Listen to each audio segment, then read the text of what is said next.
SPB sir கூட நான் வேலை செஞ்சது வந்து கடவுள் எனக்கு கொடுத்த ஒரு பெரிய கௌரவம், பிச்சைன்னே சொல்லலாம். அதை கடவுள் போட்ட பிச்சை எனக்கு. என்னென்னா இந்த 1000 பாட்டு பக்தி பாட்டு நான் பண்ணும்போது நான் பாடுற ஸ்டைல் நம்மள அறியாமே சில நேரம் எம்எஸ்சி சார் ஸ்டைல் வரும்.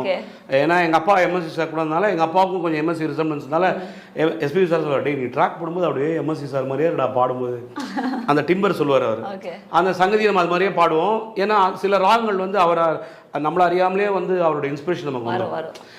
அப்போது எம்எஸ் சார் சொல்லுவார், நான் சொல்லுவேன் சார் என்ன பாட்டெலாம் பாடுறீங்க சார், சரி உனக்கு என்னடா பிடிக்கும் நான் பாடலாம். அவர் கேட்பார். 3 சாங் நீங்கள் அவருக்கு பாடினதில் வந்து அதாவது அவரோட கம்போசிங் வந்து 100% இல்லை சார், 200% ஜஸ்டிஃபை பண்ண சாங்னு சொல்லுவாங்க. என்ன பாட்டுனா, கம்பன் ஏமாந்தா இளம் கன்னியரை ஒரு மழலை என்றாலே தரறி தராரி, அந்த மூணுலேயே பெறுவார். அப்படியே எப்படி அந்த கம்பன் ஏமாந்தான்ற வார்த்தையிலே அந்த கம்போசிங்கும் அந்த அதே மாதிரி வானிலா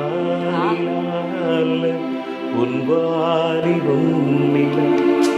இந்த பாட்டு அப்படியே நான் சொன்னேன் சார். ராகங்கள் 16 உருவானவர் சரணம் பாருங்க. கலை மீது தான் மீட்டும் சுகமான வீணை தரராரி தரராரி தரராரி.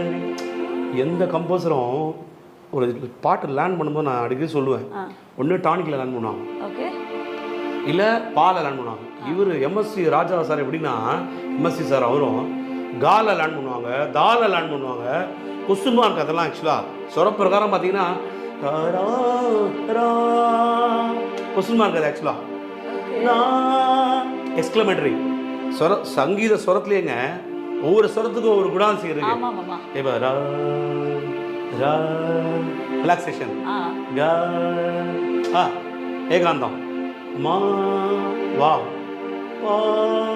தா வேர் நீ ஹவு. இந்த ஸ்வரத்துக்கு பாருங்க, ஸ்வரத்துக்கு டெஃபினிஷன் கொஸ்டின் ஆக்சுவலா வேர் ஹவு வென் இதெல்லாம்.